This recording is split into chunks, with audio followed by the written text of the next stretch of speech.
All right, everybody, welcome to Turn by Turn. I am Daniel with my co-host Alex, and we're going to be talking about our top 5 RPGs today.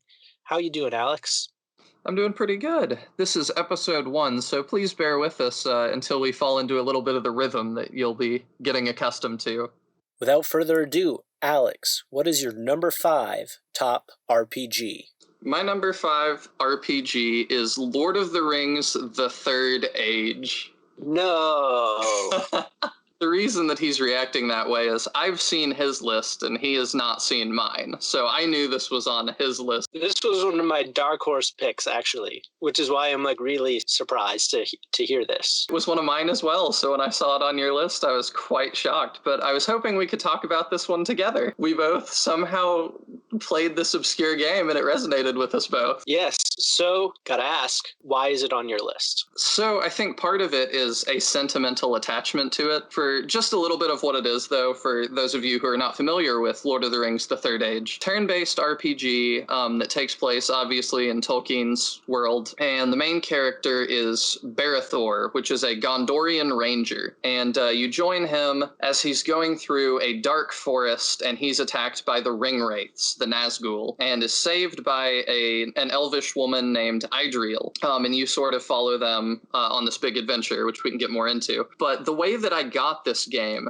is kind of sad, I guess, but kind of sweet. Going through school and things, anytime that I was single on Valentine's Day, my mom would do a little something for me.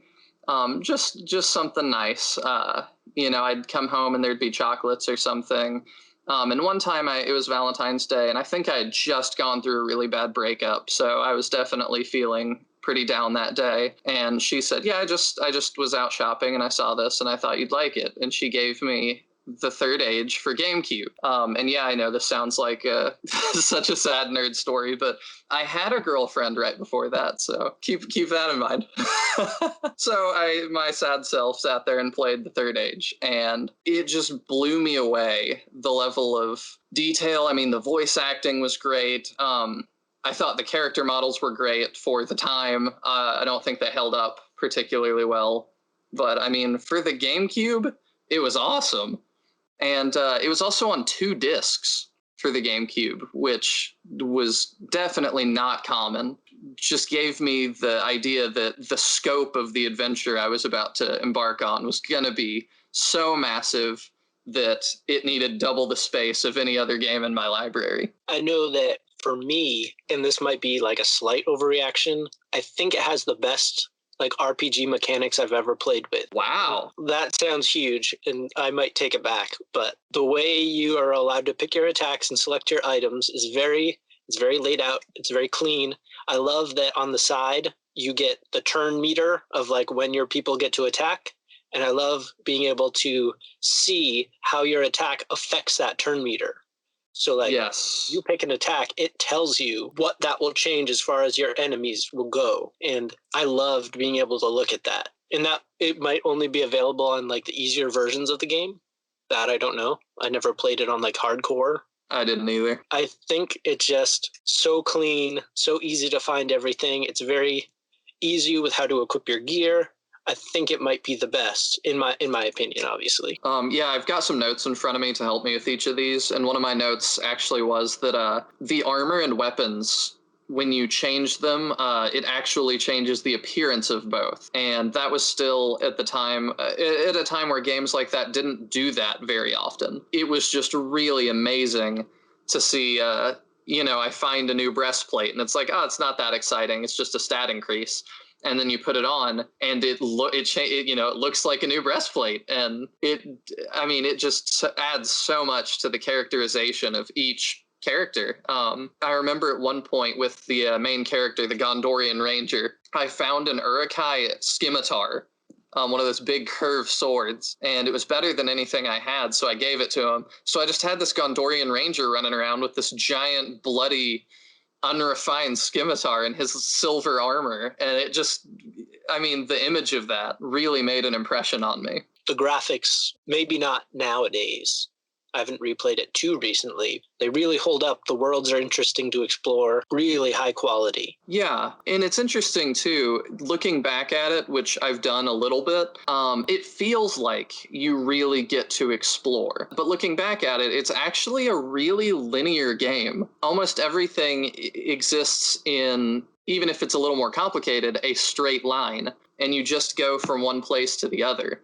But the environments are designed so well and in such a way that it just doesn't feel like that. You don't ever really notice that. You feel like you have almost full freedom to go anywhere you want, but why would you want to go anywhere but forward? Agreed. But some of my gripes with the game ended up being that, or something I liked is you get lots of characters. It was always cool to find new characters to join you. Just seeing who all you could find in the world that would want to come with you.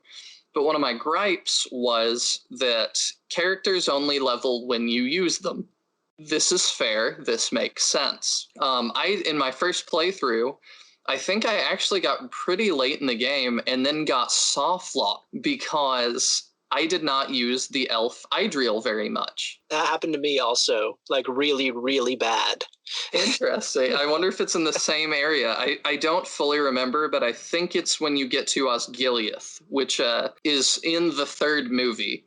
So you kind of get, if you haven't played this game, but you know the movies, you kind of get where we are. Idriel gets picked up by a ringwraith and dropped in a horde of orcs. And she has to survive several rounds of combat with them by herself. And they are appropriately leveled. So if you have not leveled Idriel at all, she's going to be wherever she was when you last used her. And she can't survive these rounds of combat. And if she dies, you lose. So if you decide to pick up this game, just know that you are not punished for not using any other character. But that is the only level check in that entire game, and there's nothing you can do about it. I totally agree with that because one of my gripes about the game is that the story is kind of wonky. They're just sort of shadowing the main story the whole time and occasionally overlapping. In the Mines of Moria, you meet up with Gandalf after the Fellowship moves on and you fight the Balrog, and he knows about them and kind of knows they're on the same path and just sort of lets them continue to shadow the rest of the team. It always felt like he knew about these other warriors that were pretty skilled. Why not use them? And I'm willing to forgive it because it's not that big of a deal. It just always struck me as weird. Oh yeah, we have all this other team of six or so characters and ignoring them. But obviously they're not a part of the main story. All the character models are based off of extras from the movies, but I always thought that was a little weird. Yeah, I looked up the reason for this as well, and I kind of liked bits of it as well because you get these sort of codex entries that show clips from the movie, and you can, it's not fully comprehensive, but you could watch all these clips back to back and have a pretty good idea of what happens in those movies.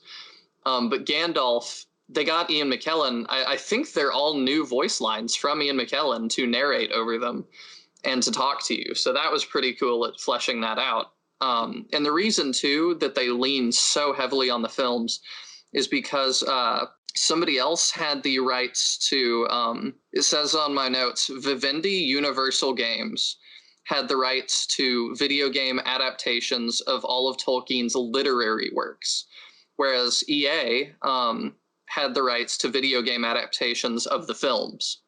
So they could only draw on the films and nothing written. So they just had to do that really hard. And also shout out to EA for who they used to be. EA, some of you younger people out there might not know this, EA used to be a really, really good video game company.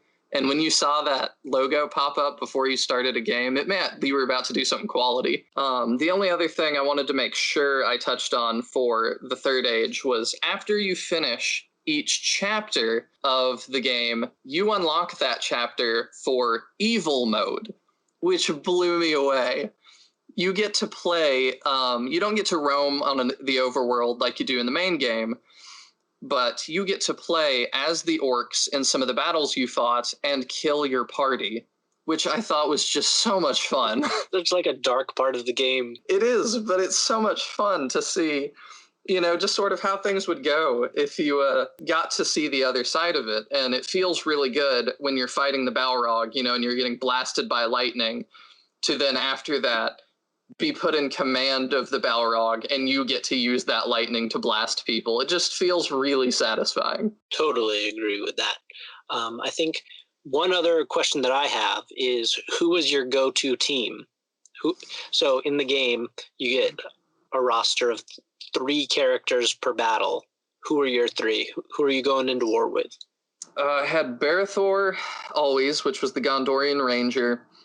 And then I really actually, I guess he's a Gondorian soldier more, because then the Ranger was, I can't remember his name, but he was Elagast, yes, the guy with the bow and arrow.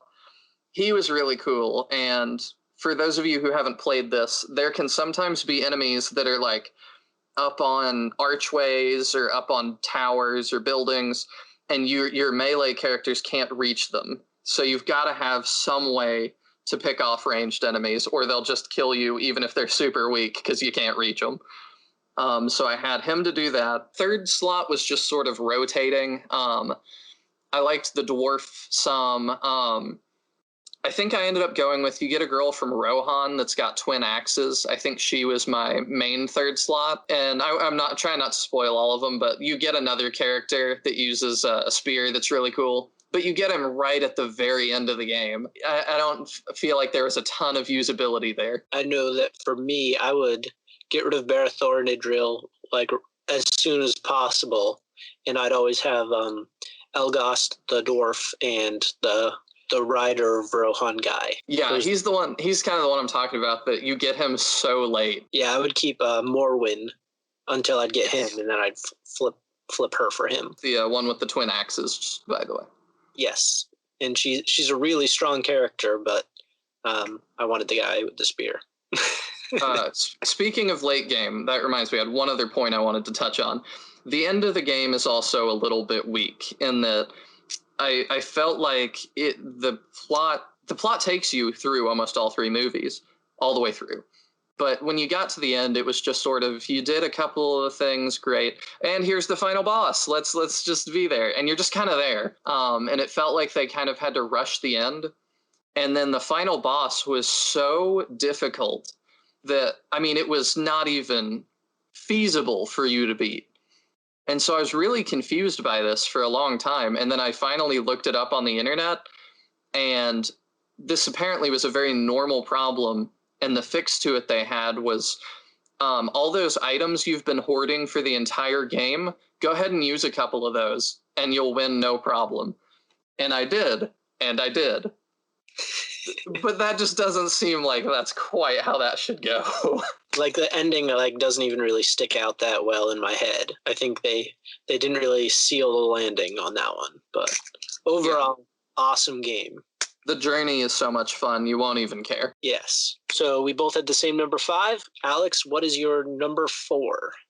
My number 4 is The World Ends With You. Ooh, this is an interesting one because I've never heard of it. Oh, okay. It's a Square Enix game, sort of like Kingdom Hearts, Final Fantasy stuff. And I have a fun fact, too. The Japanese actually translates to It's a Wonderful World, but that actually couldn't be the title internationally due to copyright issues. I wrote this down beforehand, and I'm going to try to explain the story in as few words as possible because it's definitely one of those JRPGs that's like, all right, this sounds insane, and tons of insane things happen. Here, just to as brief a summary as I can give, you play as Neku, a troubled young man with amnesia who isn't sure why no one around him can see or hear him in the Shibuya shopping district of Japan, but he can hear the thoughts of the people around him. He also has a cell phone on him he didn't own before, and it gets a text message. Reach block 104. You have 60 minutes. He assumes this is junk mail or a prank, and then a timer appears on the skin of his hand and monsters appear to attack him, so he realizes that this is not a joke. He runs into a girl named Shiki who explains to him that they are in a game run by people who call themselves the Reapers. The game lasts a week, and there is no escape. They form a pact together and must cooperate to win the game. Neku soon comes to realize this is all because he's dead. People must offer their most treasured possessions to enter the game, but the prize is a chance to be brought back to life or transcend it altogether to a more spiritual existence. And many of the people who choose to transcend life actually become Reapers themselves and help run future games. If either a player or a Reaper fails their assigned objectives, they will cease to exist. So that's sort of, in as few words as possible, how the game works and what it's about. What are your thoughts hearing this for the first time? That sounds pretty interesting. So it's turn-based, so is it... It is not turn-based. It is not turn-based. No, I wrote down how it works. The gameplay is really interesting. So this came out on the DS, and you control 2 characters at once. Neku is on the bottom screen and is controlled with touch controls that are surprisingly intuitive. I'm normally not a fan of touch controls or motion controls, but here it worked really well. Shiki is on the top screen and is controlled with the D-pad. You get different pins throughout the game, like metal pins that you wear on your shirt or you clip to your bag, like as accessories. And you equip these to Neku, and it changes the way he attacks. Some attacks also require you to speak into the DS's microphone, and this worked surprisingly well. I haven't played the Switch port that it got just a while back. I'm not entirely sure when. So I can't say how that works. I know they changed it because you don't have 2 screens anymore, and I know it's also on smartphones. And I don't know how that works either. I'm telling you, don't play this on smartphones. It's worth playing on an actual console. It almost sounds kind of like Earthbound, not story or mechanics-wise, just more like sort of like higher concept idea. Yeah, there is sort of higher concepts there. I haven't played Earthbound fully, so I can't totally speak to that. One of the coolest things too, I'm again trying to avoid any sort of spoilers that are beyond the first 30 minutes of the game, even though it's quite a long game.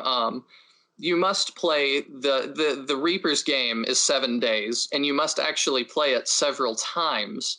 And it's almost like a new game plus, but the story is different and there's different characters involved. And I thought I'm a sucker for that in any sort of game, that when you reach the end of the plot and things are coming to a close, and let's say you've put 30, 35 hours and you're like, okay, this was a decent game, it's coming to a close, and then something happens where it's like, okay, you've now finished a third of the game.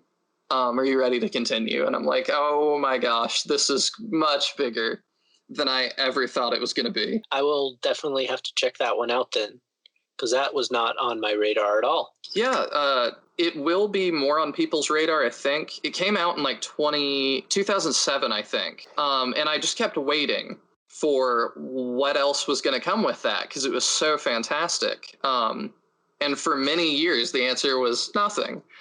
But just recently, a sequel called Neo: The World Ends With You was announced for Switch and is coming mid-2021. And an anime was announced also for late 2021. And neither of these really shocks me, because I knew we would have to go back to that world before too long. Another thing I really wanted to touch on is the soundtrack. The soundtrack was just phenomenal. I actually bought a copy of it and still listen to it to this day. And looking up different things for this podcast, I learned that they used a file compression technique for the soundtrack that they normally use for voiceover files to get the soundtrack to fit on the game card.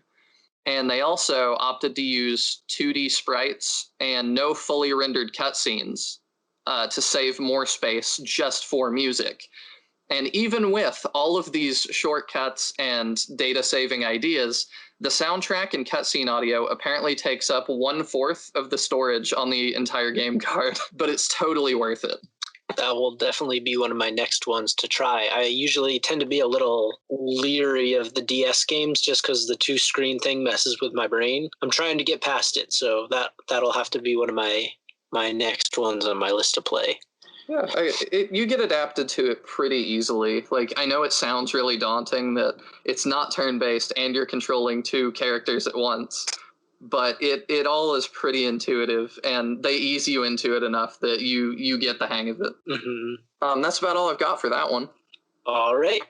So I will give my number 4 now, which is Golden Sun, which is a turn-based RPG, which is modeled roughly after Pokemon, Earthbound, and Fire Emblem, as if they were all blended together. You play as Isaac, who is a warrior or wizard who uses psi energy in order to accomplish his goals. And I won't spoil it for this episode, but if we ever do an episode about Golden Sun down the road, we can go into more story specifics. But the environments are very cool. When just starting the game, you start in like Isaac's hometown, and then you like quickly like move on to other towns, and there's different like spirit elements involved. So in one level, you're climbing a huge like sentient tree, and like you're climbing through his branches trying to like rid it of basically evil without getting too specific. I think a lot of the environments are very cool. It's an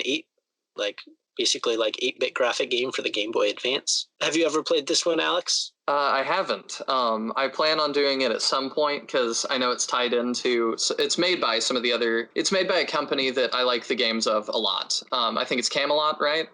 I believe so. Yeah, I like some of their other games quite a lot. So it's been on my radar for a long time, but I haven't actually played it. I did want to say for our audience at home, though, that if you are like me and you haven't played it, I am pretty big into Smash Bros. And Isaac does appear in that. It's the guy with blonde hair that makes big hands show up. It's the assist trophy. So I know people have wanted him to be added as a fully playable character for a really, really long time. Almost all the polls I see, Isaac's really high. So it seems like anybody that plays this game is just really touched by it, and it stays with them for a really long time. One of the reasons it's like really popular is that it does like kind of blend.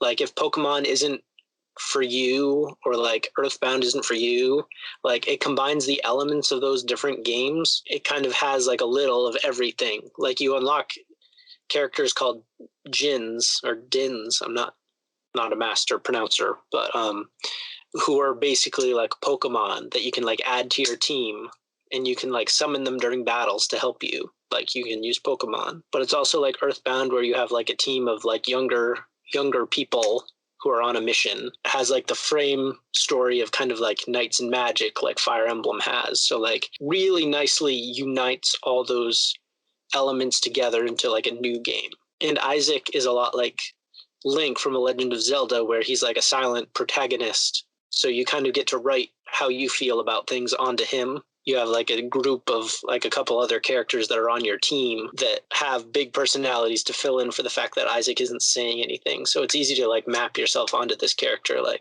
who you are as a person. Really adds to why people probably like him, because it's the same sort of thing as Link. Well, it sounds really good. Definitely worth playing. It's challenging, like the bosses are challenging, but there's a lot of like fluff battles would be my one sort of like dig at it, I guess, if I had to dig it all. Like you battle a lot of like mushrooms and blobs and things. I see. Are these random encounters or? Yes. So like they're just like in Pokemon, where like you fight like a lot of Rattatas. Come across a lot of fights that are just kind of like, why am I doing this? But it's helping you build experience to get to those harder bosses. I see. That all sounds really great. I mean, it's been on my list for a number of years, and I really need to get to it. Definitely worth a try. Would highly recommend. So that is my number 4. So let's go to your number 3, and then we'll take a break. All right. So my number 3 is one that many of you have heard of, I'm sure, Chrono Trigger. Yes, I have heard so much about Chrono Trigger, but I have not played it myself. I am sort of weird when it comes to video games because I love playing video games, but I seem to have never played any of the ones that people talk about. I feel the same way so much. And like, I'm not particularly good at video games, so one of the reasons I love RPGs is that I'm like horrible at like button smashing and like doing things in time limits. So like with RPGs, I get to use my brain, basically my only asset when it comes to video games. So I can usually get through RPGs, like turn-based RPGs, pretty well because I can think my way through them. But with a lot of them, I just get lost in the the sea of like, complete this thing in 60 seconds. And then like it takes me like 20 seconds to figure out what I'm even supposed to do, and by then there's not enough time left. So I found RPGs really give me like a chance to think through it. So what you're saying is your ultimate nightmare is the game Half Minute Hero, which is an RPG that has a time limit of 30 seconds, and you must start and finish the entire RPG in that amount of time. Yes, that would like break me emotionally.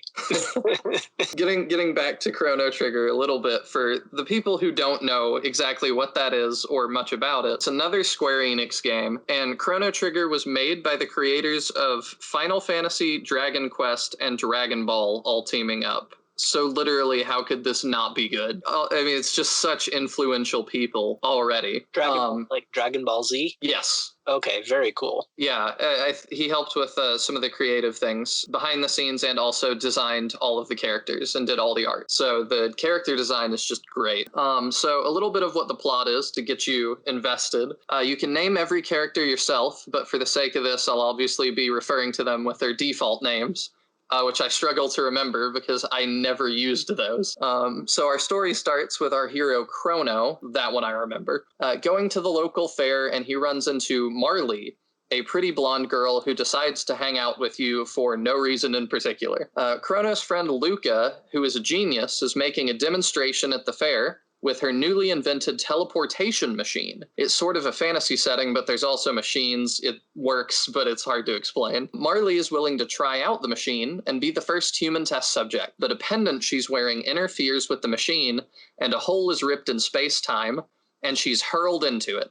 Chrono leaps in to the portal to attempt to save her and is spit out 400 years in the past, where he finds Marley, and the citizens believe she is the queen of their time. She went into the portal a couple seconds ahead of you, but she's been there a while. That's just sort of how it translated. Turns out she actually is a princess and has been mistaken for her ancestor. Just as they're coming to understand this, Marley vanishes without a trace. And Chrono realizes that if anything happens to the real queen of this time, that Marley will never exist, but the real queen is currently missing. So he's got to fix the timeline and stop the people seeking to destroy the future. Okay, so it's sort of like a time travel based game. Entirely time travel based game, and this is done in a lot of really cool ways. You get to go to lots of different eras and see large scale events. You start in like prehistoric, or you can go back to prehistoric times. You can go to the past, which is about 400 years ago, the present, and then even the far flung future. And it's super cool to see the consequences of these large events in the far future. So in doing research for this, The Completionist made a really good video on this game.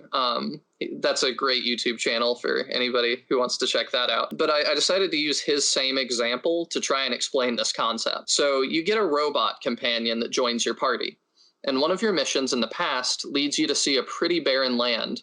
But your robot kindly offers to stay behind in the past and cultivate the land to the best of his ability to help these people.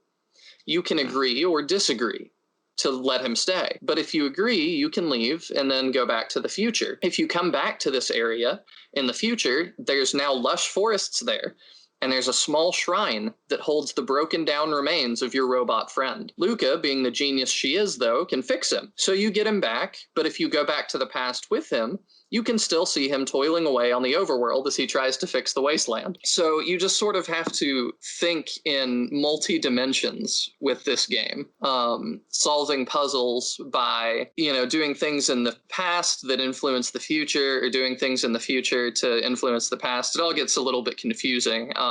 But all your choices do matter. As much as that phrase has become memed in modern video games, there are 13 different endings based on things you do during each playthrough. And I've only played it through all the way once, so I don't fully know what all the endings are. But I mean, it can be radically different. You might recruit to your party your most bitter enemy and team up to fight an even greater threat. Or you might kill him, and that's what the game ends with. I think there's also a fight. I think the game's very early in the game, there's a fight that you're supposed to lose. It's just one of those that's programmed that way. Level 99 enemy, you're level 3. You're supposed to lose it. But if you somehow cheat or somehow find a way to actually win, I think that is also an ending that takes you to like a secret dev room or something where they insist you may have cheated or something and they talk to you there. I thought that was really neat. The way that combat works is all turn-based. The timers that fill up based on your speed stat, and then you get to go again. I think Final Fantasy ended up adopting this later before they switched to the action stuff that isn't so turn-based. You get lots of cool party members that I'm not going to spoil, but they also get skills over time, and you can eventually combine these skills into big team attacks, but it's unique based on which party members you have currently in battle. And kind of like Lord of the Rings, the Third Age, you get 3 people in battle at a time. So it's really cool it's a cool incentive to get you to level everybody up and figure out how they interact with each other. There's tons of side quests as well that flesh out each of the characters. So you really end up caring about all of them. Even though I think Chrono is a silent protagonist, sort of like Isaac. But the surrounding cast just fully makes up for this. I also liked how there's sort of an overworld that lets you travel to different areas. But once you're in an area, the random encounters and the various battles don't take you to another screen. They just happen there. And to me, that helped keep the story in a really good sense of scale, because there's nothing that something that somewhat takes me out of games sometimes is if, let's say I'm walking down a hallway and then I get into a random encounter in just some nameless RPG, and then it zooms in and I'm in a giant stadium now, and this small hallway that I was in, from the character's perspective, is actually really massive, and we can do all these different things here. It just takes me out of it a little bit. I don't know if it does that for you at all, Daniel. A little bit. My video gaming is very kind of touch and go, so I'm like pulled out of it like all the time for different things. Mm-hmm. So like I've kind of given up on like the being able to fully like devolve from the world to play. It doesn't usually affect me too bad. It depends on the game, though. I gotcha. Another thing I wanted to mention about Chrono Trigger is, again, the soundtrack is just fantastic. The graphics are also pretty good based on when they came out. Like, this was a Super Nintendo game, but it looks like it's for maybe the PS2 or something, potentially. Just some of the stuff they're able to do. And again, I decided to divulge a little bit of how much of a nerd I am. I had my mom actually take the overworld theme for the past and transcribe it for me onto sheet music so I could play it on my bassoon when I was in the high school band. That's awesome. Yeah, so super nerdy, but it was a ton of fun, and it was a great song. And they remastered Chrono Trigger for the DS, which I haven't played, but they changed the entire soundtrack, and I have not listened to it. So maybe it's still fantastic, but I cannot imagine changing some of those songs to anything better, because they were just so good. So I definitely say if you can find a way to play the original version of it, that's definitely the version that I recommend. I will definitely be playing Chrono Trigger in the near future, as I believe we're going to be doing an episode on it at some point. Awesome. And it's always been on my list of games to play. I know I follow like a lot of like Let's Players on Twitter and YouTube and things, and whenever they're like about to announce a new game, it's like half the comments will be like, "Oh, you're finally going to do Chrono Trigger. Oh, it's Chrono Trigger time." There's a lot of hype about these games, so I definitely want to hop on board. Yes, and Chrono is another one too that if you look at any Smash Bros. Poll who needs to be added, Chrono is always up there. A lot of the times right next to Isaac. So that kind of works out that they're in a little bit, I think, the same vein, and have some of the same dedicated fans that played that game so many years ago, and it's just stuck with them ever since. And really, if a game has 13 endings, I can see why you would want to return to it over and over again, especially when the endings, as far as I understand, appear to be so different from each other. That'll probably be the next game that I play. All right. I think we're going to take our quick break here, and then we'll come back with my number 3, and then we'll finish off with our top 1s and 2s. We will be right back.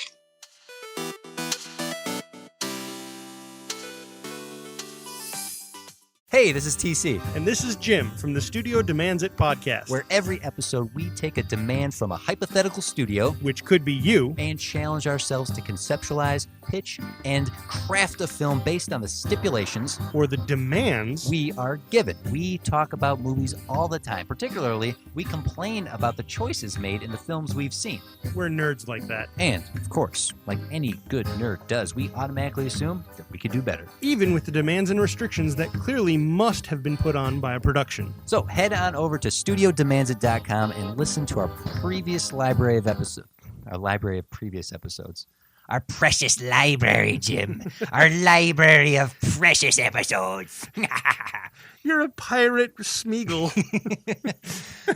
Okay, so head on over to studiodemandsit.com to listen to our library of episodes. And submit your demand for a future episode, too. So go do that. Okay, bye. Okay, end of ad. Hi there, I'm David. And I'm Kate. And we're the hosts of another Zelda podcast. There are so many good podcasts out there, and some of them in particular concern The Legend of Zelda. That's right, Kate, and we are another one of them. That is actually the name of our show, Another Yes. Zelda podcast. And in our show in particular, we talk about some of our favorite dungeons, characters, boss battles. We have top 10 lists. Yeah, we do deep dives on game design and production aspects of the different Zelda games. And we talk about our own experiences. We do some review episodes, talk about our challenges, our struggles, and our victories. That's right. Really just almost anything that has to do with Zelda, we like to talk about it. A new episode comes out every other Friday, and you can subscribe to the show on Apple Podcasts, Google Play, and YouTube. And you can also check out our episodes on our website, anotherzeldapodcast.com. That's right. All right, we will see you there. Okay, bye!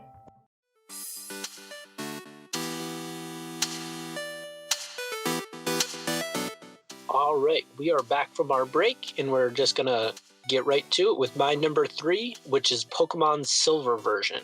There are not hundreds, but there are many, many Pokemon games out at this point, and I think Silver is my favorite. Although I bounce around between liking Blue and Red and liking like Ruby and Sapphire versions, but I think Silver is my ultimate number one choice for Pokemon games. I really like your starting 3 Pokemon that you get to begin with. I'd always go with Cyndaquil every single time. The other 2 have their merits as well. I feel like a lot of the side quests work really well together. One that really stands out is the adventure you go on with Lance against, I think is it Team Rocket? I believe it's Team Rocket. I think so. And I think that works really well. So like it builds out a lot of the side quests that there are a few in like the original version. Like Blue and Red are very specific about what you're doing. And I feel like Silver really opens that up. And another part that I really like about it is that you get to go back to the map of Blue and Red, and Yellow. You finish like the story of Silver, and then there's like another story like available to you. And I think that blew my mind. Yes, because I thought I had finished, and then it's like, no, you have a whole nother like half of game left to play. It's very clever with like you can unlock the unknowns, and like you have like your legendary dogs and then your legendary birds. It builds very like organically off of Blue and Red. Doesn't have a lot of like extra, like it feels like when Pokemon games get bigger, it gets bigger in like in my like view, less interesting ways where like you're planting berries and things. Yeah. I feel like Silver version captures what I like about the Pokemon games the best. Have you played Pokemon Silver? Yes, I have. I'm a Totodile person. So I'll fight you on that one and win since I'm water. Yeah. Unless like normal power-based attacks. I have to ask, because I'm sure people at home want to know too, why Silver over Gold or Crystal? It's not really like an attack on Gold. What's the other one? Crystal. Crystal. Yeah. It's not really like Silver's the one I grew up with. That's the one I had. I didn't play like Gold, or I'm not even sure I've played Crystal. Silver was the one I had growing up, so they're very similar. That makes sense to me. And Silver's actually, I think, my favorite as well, because Lugia is just way cooler than almost any of the other legendaries. Yes. Battling the Sudowoodo to like clear the path between like the 3 towns. Mm-hmm. Or like the 3 like greater parts of the map like works really well, and like you use the watering can to like get them to fight you and move, and I feel like they just like really nailed it for me personally. Yeah, I like it a lot too. And I wanted to add some clarification to something you said earlier. I don't know if you can call it hundreds, but counting spinoffs, there are 122 Pokemon games now. Really? That's as of the year 2020. There are 122 Pokemon games counting spinoffs. I did not even expect it to be that high. They kind of crank them out now. I haven't played Sword or Shield yet. It sounds like they continue to build off the formula. And I feel like what I like about Silver is that like you see like the beginning elements before like a lot of the like churning and grinding of things isn't like I was saying, like planting, like it's more game focused than like random side thing. Like I remember when playing like Pokemon Ruby, there's like a place where you can go and like mix your berries together to like make treats for your Pokemon, and like the treats do different things, and I don't have like a lot of patience for that. So I don't either. I feel like, Poffins, that's what they were called. Poffins. is that it? Yeah, these little berry like nutrient bars that you make your Pokemon. And like I think that's like a fun mechanic, but like when I'm gaming, I like to kind of hit the story and then keep going, just because like my gaming time is like somewhat finite because I'm fairly busy, so like I don't have time to like make protein bars like when it's not meaningful gameplay to you. Which isn't to say it doesn't have any value. I think it really, like, some people really enjoy it. To contradict myself entirely, I love playing Animal Crossing because it has like an ASRM sort of effect to it, where it's a sort of like ASMR. What did I say? ASRM. Top shelf podcasting right off the bat. For the particular record, we are not experts. We do our best to know what we're talking about. We are not experts, and feel free to message us with things that we mess up. Yes. It has like a very like peaceful, like I don't need to be like gaming, but I can like relax and just kind of mess around with like planting things. So I think it has like a lot of value for like being able to sort of like hang out and relax. But when I come to gaming, I'm not usually taking the chance to relax. I've also seen the other extreme of this. I've graduated from college now, to date myself a little, but in going through college, I was part of the Pokemon Club. Man, everything I reveal about myself is just more nerd fodder, but We're at the point where like being a nerd is very common now. yeah, totally. Made nerds like more interesting, like the Marvel universe and Star Wars and like Game of Thrones kind of brought adults back into that like conversation. So I feel like we don't need to apologize like we had to when we were younger. Oh yeah, I'm definitely not apologizing. I just think it's funny how I sound sometimes. But no, you should always be exactly who you are and who you want to be.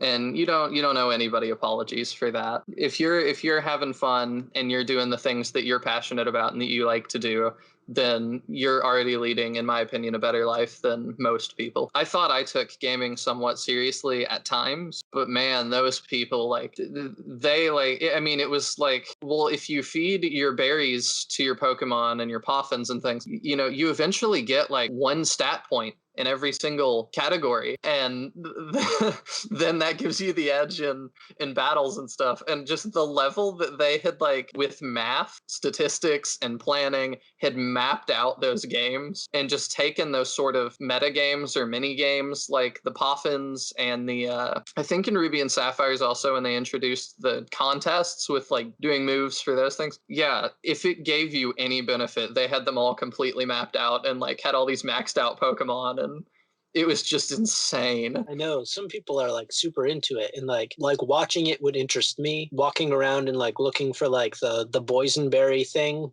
That doesn't, like, seeing other people have the patience to do it and like seeing like the benefits that it has, I do find cool. Like I would watch someone do it. I just like don't have the patience myself. The boysenberries. I'm not sure if that's one, but they always had like there was like persnickety berry. There was always like different berries that would like do different things. Oh, yes. Anyway, so with Silver, I felt like the side quests like would like integrate back into the whole. So like you felt like you could go on a side quest and it'd benefit you to do it, like fight Team Rocket with Lance. And then you battle Lance basically near the end of the game. The Grand Championship, he's like the champion. And then you have to like go against him after working with him. You feel like you're having a greater effect on the world around you. Yes. And like the side, I'm not sure if it's 100% a side quest, but the battle at the radio tower is a lot of fun. My one other, like, I don't know if it's a joke because I'm not good at gauging like what's funny, but I always thought Typhlosion's arms are hilariously short. Almost like a T-Rex with like, so he has like this like big fiery body and then like he has like very, very little hands. Yes. And I always thought that was fun. Yeah, I've seen him joked about some in the modern day with people criticize some of the new Pokemon designs, myself included. Not all of them are completely brilliant, but I remember when Sword and Shield Pokemon were starting to leak for the first time, one of the defenses I saw was like, well, imagine if this was your first exposure to Silver and Gold, and they had the model of Typhlosion with his little arms, and in his official model, there's no fire either. So he just sort of looks like this weird noodle thing with little arms, and there's no fire. And it was like, yeah, that is all that got leaked for the new era of Pokemon, and you saw that, and that was all you had to go on. You would think Typhlosion is really lame before you had even met him. But in context, he's super cool. So you just have to give a little bit of a benefit of the doubt to some of these designs that when you really see them in context and they're fully realized that they're a lot better than they would appear to be. Playing Sword or Shield is somewhere on my list. I feel like my list of video games grows the more I talk about it with people. But same. And I've played a little Sword and Shield. Mm-hmm. So that's my number 3. How about we transition to your number 2? All right. My number 2 is Fire Emblem Path of Radiance and Radiant Dawn. That is 2 games, you might notice, but it is one full story, and it's my list, so I'm putting both. Hey, it's your list. Radiant Dawn is a direct sequel to Path of Radiance that picks up right where it leaves off. So, yeah, the way that I prefer to play that game is to just pretend it's all one full game and play the narrative through from start to finish. Are still not familiar with Fire Emblem after its mass resurgence, which has blown me away, having been a fan for a really long time. Fire Emblem's a tactical role-playing game, tactical strategy role-playing game. So you do turn-based battles on a grid, sort of, I've always likened it to chess. The mark of Fire Emblem for most of its existence has been permadeath. So if someone dies in your party, they are gone forever. And the original creator's intention was that this would just be a consequence and you would continue.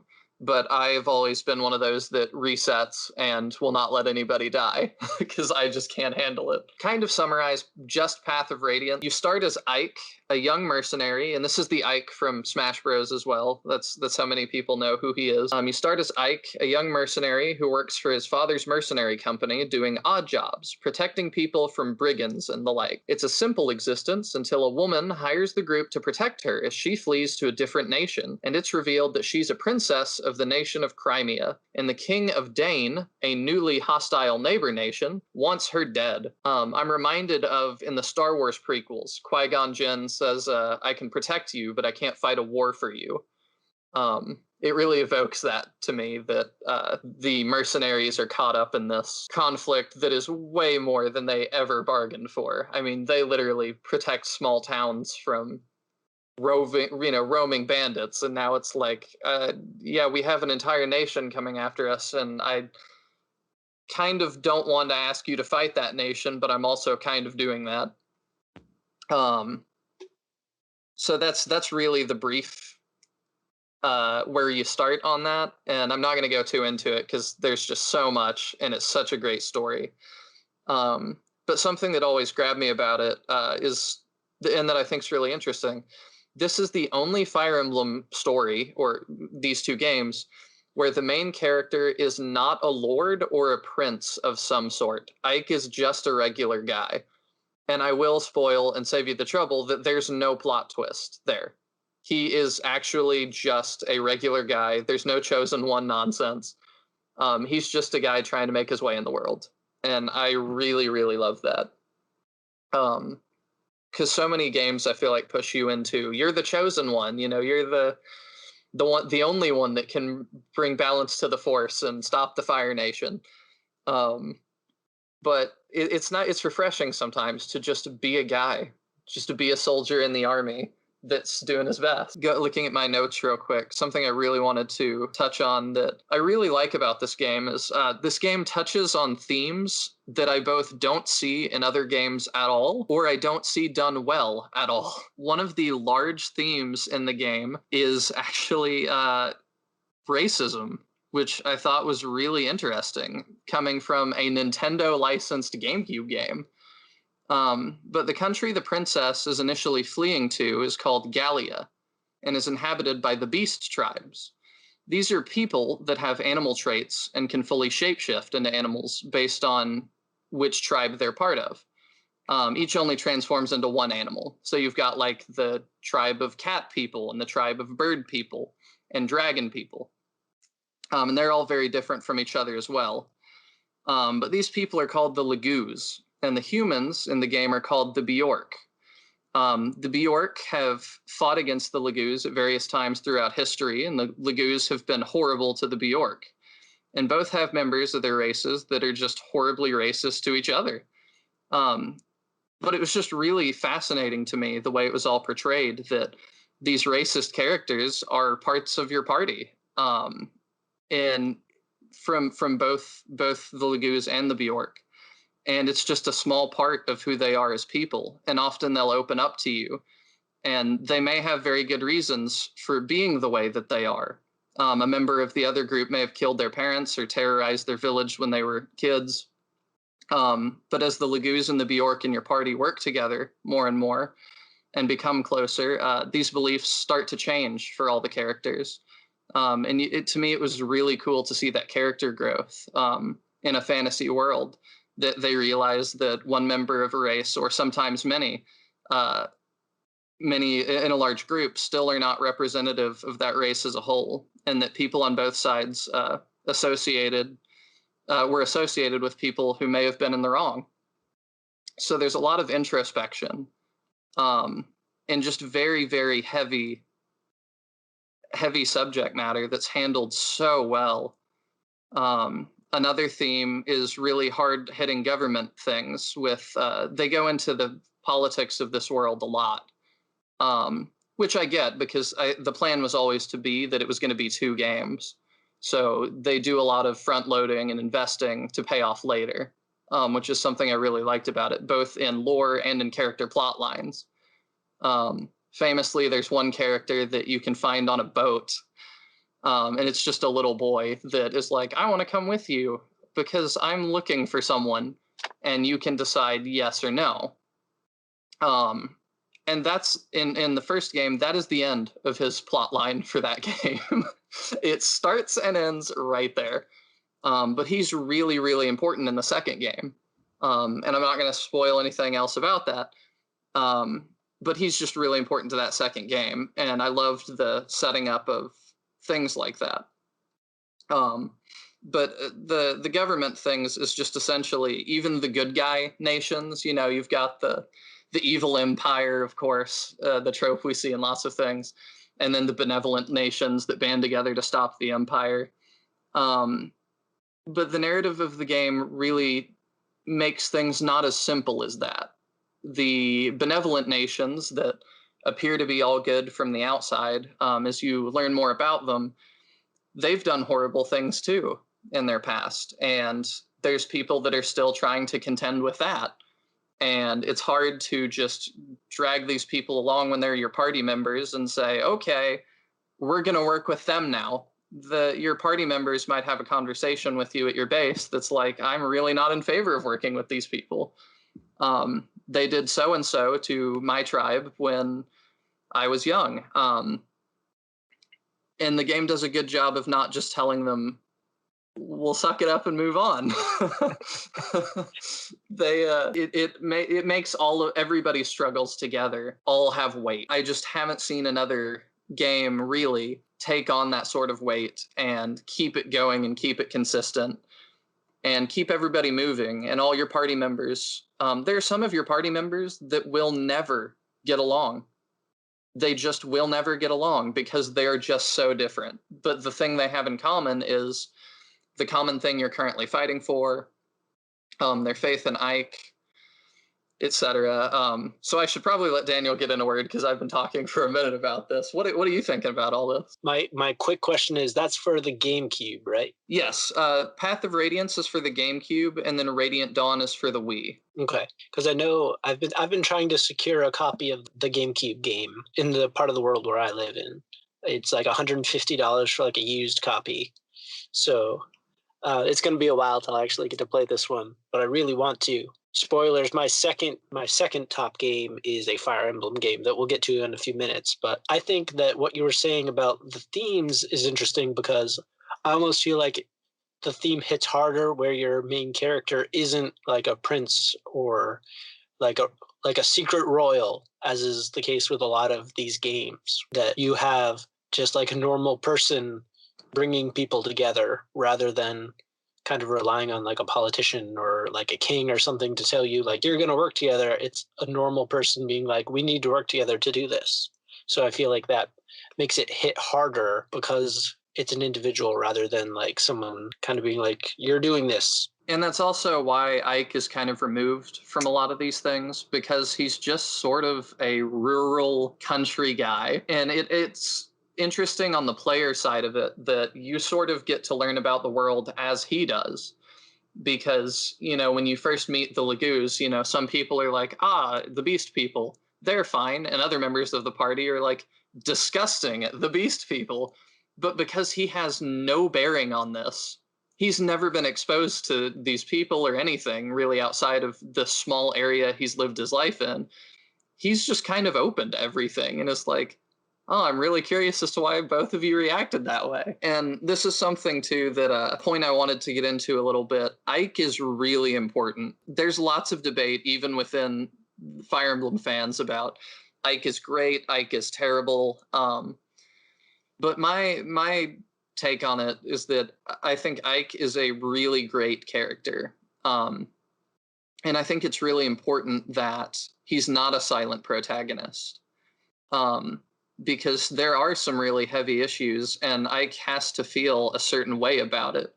It would be really weird if somebody was like, well, I hate these people because they're different than me. And then Ike just looked at them and said nothing to that. And then you moved on. He has to somehow process that, especially in the later Fire Emblem games. We get into more avatar characters and blank slates that aren't silent, but they're so ambivalent to the world around them that because they want you to project your view on them as a means to make them empathetic, they don't make them take any hardline stances or make any really hard choices. But Ike, they just try and explain to you, I feel like, and show you as the player how he's coming to the conclusions he is and why he's doing the things he does. And that's why you should have empathy for him, because he's doing the best he can. And you're seeing with everything that he has to work with, it's understandable why he's making the choices he is. And this does just get incredibly large again with these two games put together, because they are both, in my opinion, full games. And I'd recommend everybody play both, but you have to start with Path of Radiance. Like, it's not one where it's like, oh, you can skip to the second one and you'll just barely miss anything. Like, this is one you really need to play the first one first. And like Daniel was saying, where I live, it's also about $150. And not to tout my I've been a fan for a long time card, but I have a copy, my only copy of Path of Radiance still has the Blockbuster price sticker on it. And it says $10 on there because people did not care about Fire Emblem for a really long time. And they actually thought the franchise was going to end. And I'll save all this talk for a later episode, maybe on Fire Emblem. Yeah, it just blows me away where all this started and where it's gotten to now. And there's pros and cons to that, but overall, I'm just really happy that a lot of people are appreciating this franchise that I love a lot. All right. Well, that actually works as a very natural transition because my number 2 is Fire Emblem The Sacred Stones, which is for Game Boy Advance. It's obviously very similar in mechanics to Path of Radiance. You play as Erica and her brother, Ephraim, and they're on a path to rid the world of evil. Again, I'll try to keep it vague. It follows a lot of the similar like Fire Emblem mechanics, where you like find your hidden characters and characters either naturally join you or you kind of hunt them out. I want to add something to that too, if I may. Yes. I forgot to talk about that in mine, but it works with Sacred Stones too. Something that I really like, and maybe Daniel does too, I'm noticing with the overlap we have, is that finding new characters and sort of new friends to go along with you in your journey, I think is why I gravitate to RPGs in general, just because that is something, to me, that's the greatest reward. You know, if you want me to go through a huge quest and stuff and a really long side quest that's going to take 50 hours or something, I don't know what even what game I'd be referring to, and you tell me at the end I get a new piece of armor or a new amazing sword, I'm still like, like I could skip it and it'd be fine. But if you tell me, oh, a new character will join your party if you do this, well, I'm not skipping it now. I've got to go. Like, I need that person. And that's just one of the joys to me in all the Fire Emblem games, is both getting those people that show up through cutscenes and plot things, but also through talking to them and recruiting them to your side when you don't know if they would join you or not. It must be so fun to be a creator of the characters for these games because you get to focus on as much or as little backstory as possible, or as much as you'd like to. And like you're sitting in your bathroom or something and you just have like a really cool idea for an archer, hundreds of Fire Emblem characters available. The smallest idea can become a character. Like you could just throw whatever character you thought up while showering into the game. They can literally just be like, hey, I'm here and I want to join this cause. Let's go. Like you could have like an idea for a dude with like a really big axe, and that can become like a character. That can become a fan favorite character. Yes. One of like, I'm not good at video games. I'm very like open about that. So like I miss a lot of characters. So when playing Fire Emblem games, like I'll look up like the character list to keep an eye, like just like an eye out. Like it's probably cheating in the grander scheme of it, but just who to like be looking for and where they might be, so I don't miss out on everything. And I think that's part of the fun, because like the developers of these games could have like tossed in like a bunch of other characters that like just nobody's found. Like they could come out and be like, oh yeah, when you're playing Sacred Stones in that fight against Lyle or one of the villains, like if you walk up to this corner, there's this other like samurai character that nobody's found yet. There could be all kinds of characters in Fire Emblem games we've never even seen that are just like waiting for some person with like too much time on their hands to like click through all the bushes. Yeah, and the crazy thing is people do it. Yeah, like who knows? Because like they like can leave glitches and things in games, and like you could glitch into like a new character. Like I feel like character lists, like it could be incomplete. Like there could be characters in Sacred Stones that nobody has found. I'm less confident on that with Sacred Stones now that we have data mining, but yeah. for new games and stuff, absolutely. There could definitely still be tons of secrets that we haven't found. I mean, that's something that I love about the games too. And I, a little bit unlike Daniel, I like to, at least for my first playthrough, I try not to look at how to get everybody, because I feel like back then as well, developers were planning for you to like buy their game, and then that's what you're going to have for a while. You can't just move on to the next one, especially when you're a kid and can't afford to buy your own games. So we're giving you an incentive to play through it all over again, and maybe you'll have an entire different cast this time, and figure out some other things. Mm-hmm. And the reason why I picked Sacred Stones as my favorite is that I feel that it's very balanced as far as like the farming goes. Like it doesn't feel like you have to grind a long time. And a little window into how I played Fire Emblem. I've just recently played the Game Boy Advance versions of these and look forward to playing the others. But I basically accept permadeath. So if I lose a character, I do not restart. I hope that there are more characters to come to keep it going.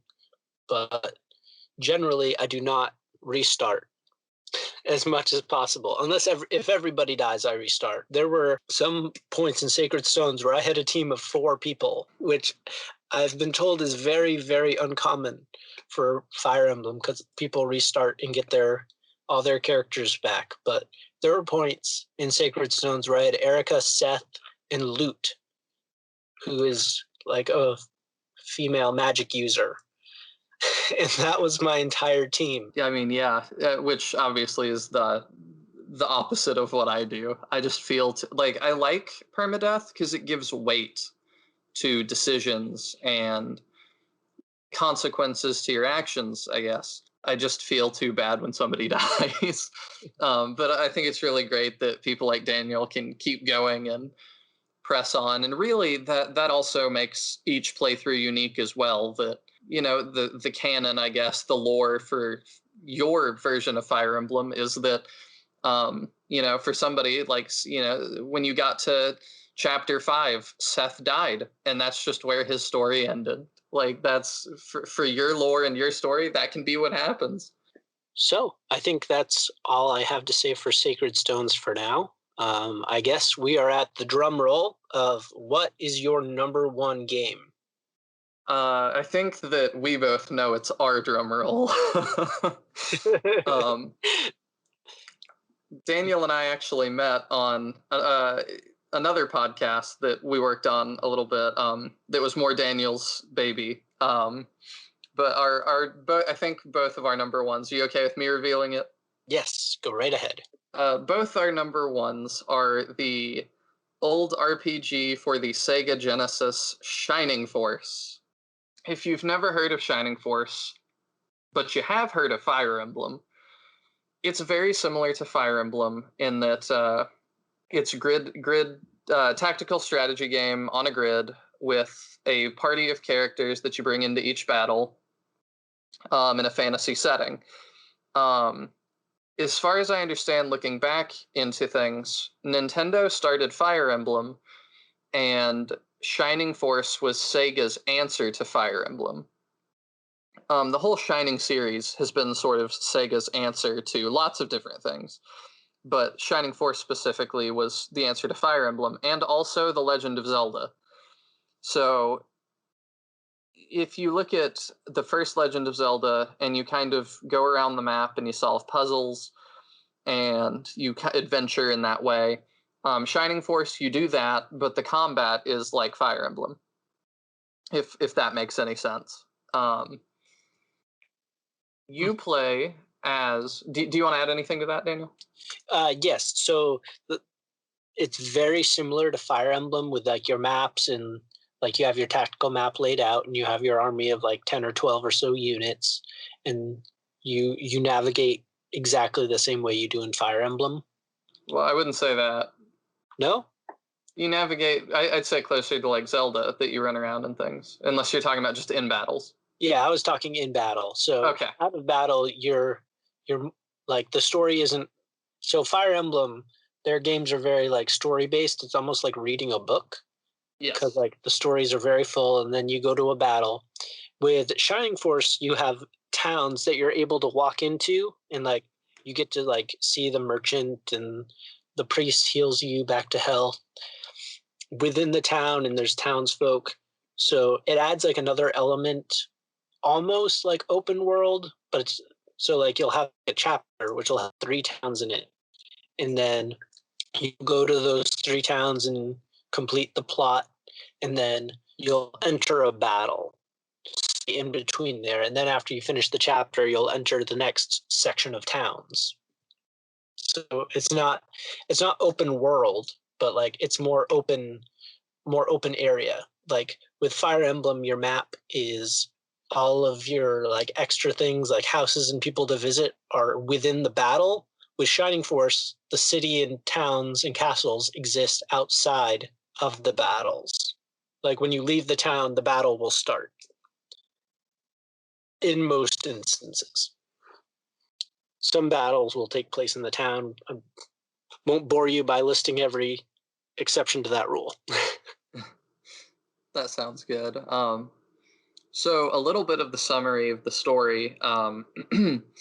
It tells you in the cutscene that rolls before the title screen, before you even start the game, that there is an evil entity that is so creatively named Dark Dragon that brings ruin to the world, and a team of ancients, as they're called, eventually banded together and sealed him away for 1,000 years. But now that 1,000 years is coming to an end, and people have to worry about it again. And so that is where you come in as, if you don't name him, Max. And you start in a little town called Guardiana that has been tasked with keeping safe one of these gates that seals away Dark Dragon. And Daniel can help me with a little bit of the lore stuff. If I remember right, they don't even know that that's what they're guarding exactly. They just know that they exist to guard a thing. Yes. So basically, as far as like the town is concerned, there's just sort of this like unknown gateway outside. They don't really know what it's about until that the seal is broken. And the evil hordes begin to pour forth. Mm-hmm.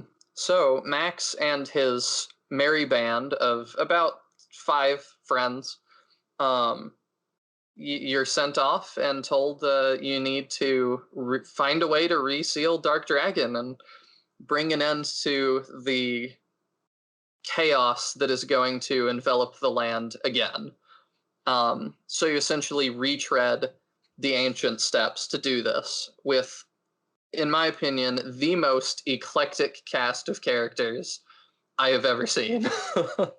Yes. And he's not kidding. There's like, just for reference, there's a character with a steampunk flying machine. There's a robot. There's a dragon. There's like a wolf, wolf man, for lack of better words. There's centaurs. There's magic users. There's healers.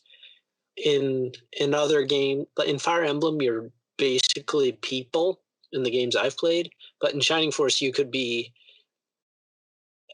like a turtle. There's like so many different character models available beyond like human with sword or wizard with staff.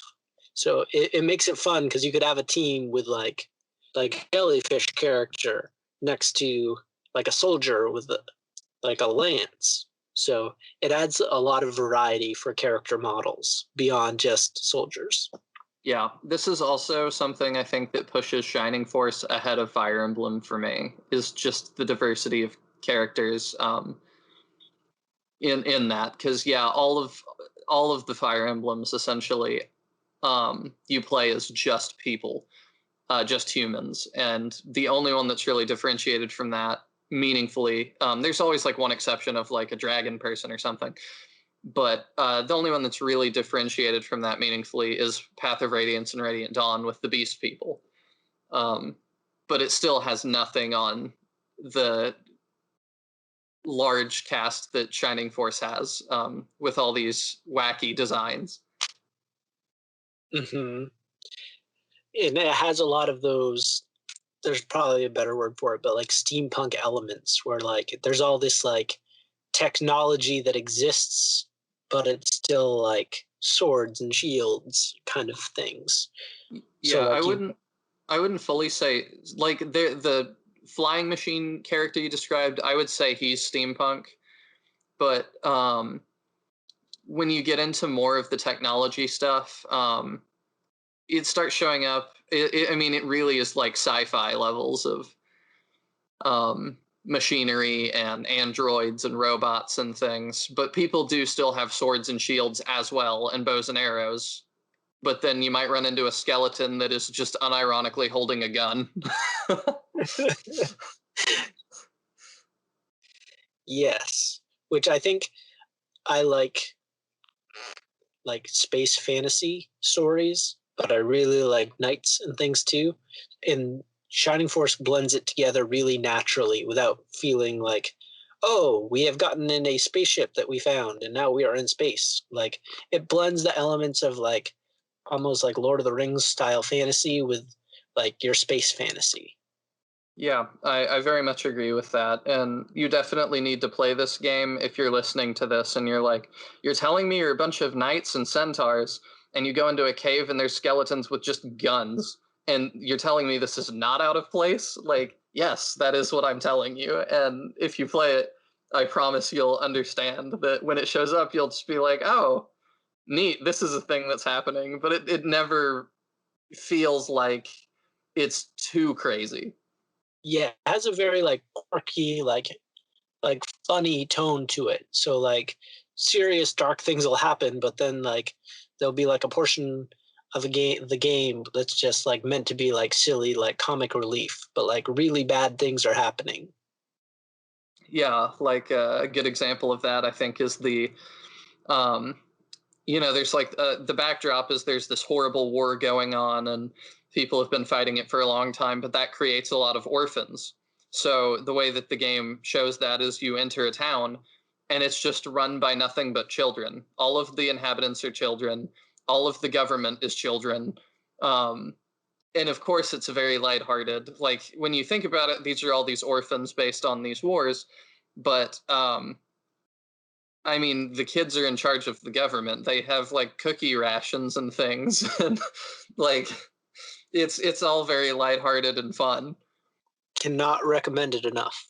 Oh yeah, same. I mean, I think there's a reason that it's both are agreed on number one, and I think we'd also both agree that the Genesis version is the way to play it. There was a redo, sort of, called what was the redo called? Do you remember? There's the Game Boy. There's a Game Boy Advance version of the game that I can't remember the Is it subtitle. Resurrection of Dark Dragon? I think. Yes, and they Um, add in a few more characters, and it's more in the style of Golden Sun, but it loses a lot of its kind of character in the Game Boy Advance version. Like I agree. it's like more sleek, might be a good word for it. It's like sleeker, shinier, but you have to play like the original 8-bit version to get all like 16-bit. 16. I think. Oh, I bet you're right. And there's ways to do that are really easy. On Steam right now, I think it's $1, and that is a lot of value for $1. Let me tell you. There you can play it on your phone. I would recommend you don't because of the ads and things. I think it's free. If it's the only way you can, sure, go for it. But I mean, it's on all modern platforms as well. Or at least it was. I mean, now we have PS5 and stuff, and I don't think it's made the jump there yet. But Sega is pretty good about releasing these giant packages of a lot of their old games and a lot of their Genesis games. So it's on like the Sega like Masters Collection, I think it's called. It's called something like that, and it's on the Switch, PS4, Xbox One. You can play this game if you want to play it. And the community is a little bit small, but we're around, and we're still very passionate all these years later. To get close to wrapping this up, one of the things that we want the podcast to do is to talk about games that we all know, but to talk about games we don't know. Part of this is my like backdoor way to get to play more video games, and part of it is to reminisce about the ones I like. But we're gonna give you enough background info in our episodes that you'll know what you're getting into and whether or not you'd like to get into it more. So how about we go over our top 5 one last time? You start and just list off your top 5, and then I'll list my top 5, and then we'll get out of here. Sounds good. My number 5 again was Lord of the Rings: The Third Age, which is out for the GameCube and I think the original Xbox. My number 5, also the Third Age from Lord of the Rings. My number 4 was The World Ends With You, which you can play on DS or Switch. My number 4 is Golden Sun, which is Game Boy Advance, but I'm sure that it's available in like eShops and things on the other devices. My number 3 was Chrono Trigger, which was for the Super Nintendo, which you can also find on the DS or maybe in eShop somewhere. My number 3 was Pokemon Silver. We'll call it Silver, Gold, Crystal. They're all very similar, elementally speaking. And that is on Game Boy Advance as well as eShops. Yes. I didn't ask you then. I'll put a little aside real quick. Have you played the DS remake of that, and do you recommend it? I have not played any DS games. Okay. Yeah, because they remade it as Soul Silver and Heart Gold. Oh, really? Yeah, so that's if you're out there and you don't have a Game Boy Advance or a Game Boy Color to play the original Gold and Silver, you could play it on your DS. Good to know. And I think that they stayed pretty faithful to it. Just did some quality of life things. Yeah. My number 2, I think that's what we're at, is Fire Emblem Path of Radiance and Radiant Dawn, which, unless you have a decent stockpile of savings, you can't play right now, which does sadden me. It's really for the GameCube and the Wii, but I'm hoping, and I know a lot of the Fire Emblem community has been hoping that sometime in the near future, Nintendo makes a sort of remake or remaster, or even just a port to the Switch, just to improve the availability of that game and let people play it again who never got the chance. And my number 2 was Fire Emblem Sacred Stones for Game Boy Advance. Yes, and both our number 1s was Shining Force for the Sega Genesis, and just about every console that has come out since. All of them. No, almost no exceptions. It's out there. You just need to grab it. All right, so that is our top 5 RPGs. Thank you for joining in and listening. Our next episode is probably going to be Pokemon Blue and Red and Yellow. Yellow's in there too. That's it for this time for us from Turn by Turn, and we hope you'll listen to our next episode. Bye. Bye. The Turn by Turn podcast can be found wherever podcasts can be found. We kindly ask that you rate and subscribe. Your subscription would mean the world to us. Please help us build our community by following us at Turn by Turn Podcast on Twitter and Instagram.